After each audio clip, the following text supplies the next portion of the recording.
You're listening to Real Guy Radio. How many pro wrestling news websites do you visit to get your daily news? 3, 4, maybe 5? Do yourself a favor and make that number 1. WrestleChat.net, the only professional wrestling news site that brings you all wrestling news all day long, and is home of the critically acclaimed Still Real to Us podcast, starring former CZW, ROH, and ECW announcer Eric Gargiulo and the champ Jeff Peck. That's WrestleChat.net. WrestleChat, it's where it's at. It's still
Welcome, everyone.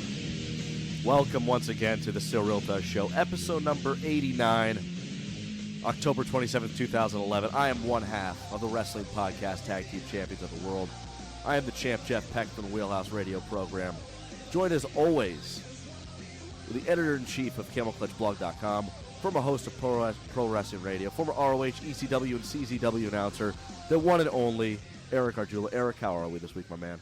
Jeff, doing very well. Vengeance is over. Thank goodness for that. And we can look forward to the Muppets. I can't lie, Eric. I know this is straight out of wrestle crap type stuff, but I grew up as a fan of the Muppets. To this day, nostalgia, kid, retro stuff. A fan of the Muppets. I got to admit, I'm kind of looking forward to this. You're not the only one. From what I hear, there are actually people in the company, like wrestlers, WWE superstars, that are actually looking forward to this as well. Yeah, wait till they have to do skits with them, but apparently they're very excited about this. I know it's silly, and Kermit the Frog and Miss Piggy and Fozzie Bear on Monday Night Raw or on a wrestling television show doesn't scream like a big deal or ratings, but I'm not going to be going out for Halloween at the age of 25, so I'll be sitting down watching the Muppets on Monday Night Raw and hope I'm entertained and it isn't a horrible shit show that could possibly be happening. But I don't know about you, Eric, but I was always a fan of the Muppet Show growing up. I don't know how it's going to come off, but I can't complain. Are you looking forward to it?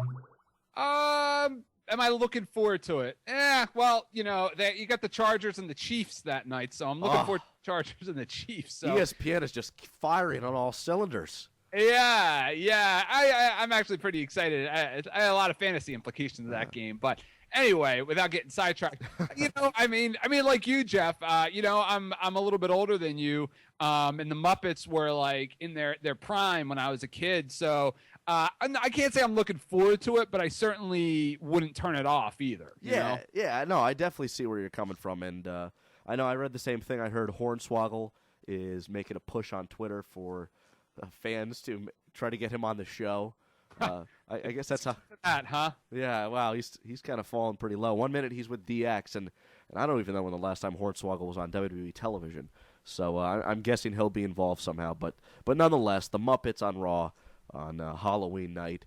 So we'll be checking that out. Eric, by the way, last Halloween night as a man where he doesn't have to go out for the next, 12 years, taking a child out, huh? Looking forward to it? Yeah. So this is my last childless Halloween. It's pretty exciting, Jeff. Yeah. Never really thought of it that way. It'll be Phillip Rivers, Matt Castle, and the Muppets.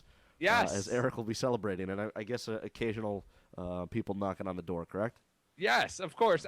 You know what? Here we last year we put stuff out and like nobody came last year. I don't know if we're scary or what, but nobody was interested. Well, for what it's worth, Eric did put out Sid Vicious Dolls. Yes, and yes, I did. Nobody went for it. Nonetheless, we'll talk about Halloween next week. We'll talk about the Muppets. I put on a DVD of the best of Jersey Shore and wrestling.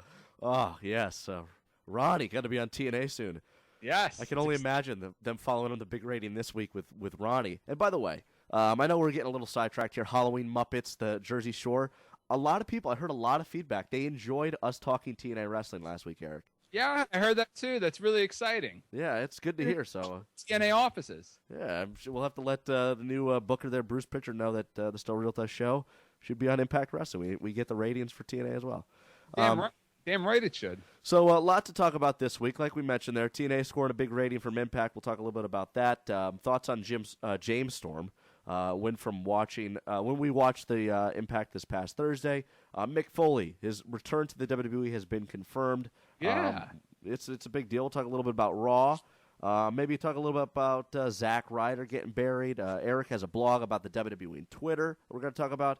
But let's get right into it here. Let's talk a little bit about Vengeance, Eric, to start off the show. We'll blend that into early Survivor Series thoughts, a show that I have a personal investment in, as I will be there live in what they're calling the new Madison Square Garden.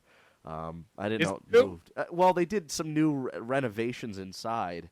Oh, so, okay.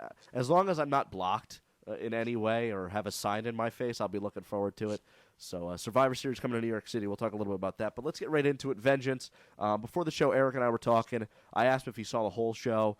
He, like me, did not. It was spotty at best. Saw the stuff that we needed to see. Anything in the lower card before we get into the main stuff that caught your eye at all, Eric? The opener was pretty good. The opener, the Air Boom and Swagger and Ziggler, that wasn't that bad. But other than that, nah. I mean, just not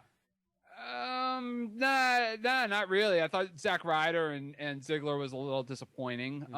But yeah, I thought the opening. I thought the tag was pretty decent. Thoughts real quick. Two thoughts here on the lower card of Vengeance. The Swagger Ziggler stuff. They've kind of gotten sidetracked lately on the whole stable angle. I kind of get, and we both are fans that grew up on managers and stables. Do you at all, when it comes to Swagger, Ziggler, and Vicky Guerrero, get like an old school storyline feel with this whole thing of the like Vicky Guerrero associates or whatever? Yeah, yes and no. I mean, I could definitely see where you're coming from there with the throwback, but you know, I know Vicky Guerrero is pretty popular on the internet, through the internet wrestling community, as they like to call us, and the people that listen to this show. But, I just don't see it. I think her act is so old at this point that, to me, I don't really put a whole lot of stock there. I would love to see kind of like, like a First Family with a guy manager. But, yeah, I'm not really buying it. All right. To me, it has that touches of an old school storyline feel, but nonetheless, they've kind of gotten sidetracked off that the last couple of weeks after. That's where you're coming from, though. Yeah, I mean, for a while they were teasing on Twitter and on various sites that she was going to get more wrestlers, and outside of Mason Ryan, we haven't really seen anybody else added to the stable, and that was for a face turn. Second question here on the lower card portion, Dolph Ziggler Zack Ryder match. You mentioned it. Ziggler and Swagger lost in the tag team match. That match, according to Wikipedia, which we know is fact, went almost 14 minutes. Then he gets in the ring and defeats Zack Ryder in 6. And, I mean, we could talk a little bit about here because what we saw on Monday Night Raw. Do you think the WWE is going out of their way right now, creative, Vince McMahon, whomever, to just bury Zack Ryder because he was a guy that climbed the ladder based off of his social networking popularity with the fans? I definitely think it hurts him. I definitely think it's hurt him in the eyes of the bookers because they just have that obvious resentment when that happens. I mean, look how long the Hardys were not, look how long before it was where the Hardys were given their opportunities. You and I have talked about Christian and his struggles, since we've been doing this podcast here.